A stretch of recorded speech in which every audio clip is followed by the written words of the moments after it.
Colorado is one of the most hail-prone states in the country. Data from the Federal Emergency Management Agency place it between first and fourth in the country, depending on which metric you use. So today, let's do an experiment about how hail forms. There are a few key things we need for this experiment to work. First, we need to make an ice bath in a large tub, a bag of ice, cold tap water, and salt. You'll need a food thermometer to measure the temperature of the ice bath, and finally, you'll want a tray of some kind. The key to this experiment is the concept of supercooling.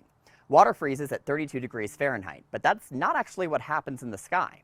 Water actually gets much colder than freezing and remains a liquid because it doesn't have something to cling on to, like a dust particle, or in our case, an ice crystal or a piece of grapple. So we end up with a mixture of water droplets and ice crystals in thunderstorm clouds. So I've got my mixture of water and ice here, and I'm going to add enough salt to cool the temperature to 14 degrees Fahrenheit. Which is negative 10 degrees Celsius. And once I've done that, I'm going to grab my bottle of distilled water and I'm going to place it in the mixture. And I'm going to set a timer for 20 minutes. Okay, it's been 20 minutes. Carefully take out the bottle and unscrew the lid.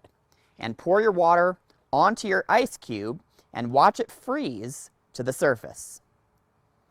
And you've got a hailstone. In a thunderstorm cloud, supercooled water droplets crash into ice crystals or snow pellets and do the same thing. Stronger thunderstorms will fling this hail back up into the cloud, where another layer of water gets added to the hail, and eventually this hail gets too heavy to be held up and it falls from the cloud. Higher altitudes are colder, so we're closer to the freezing level in the atmosphere, which makes it easier for hail to form. It also gives the hail less time to melt as it falls out of the cloud. The best part of this experiment, no insurance claim needed.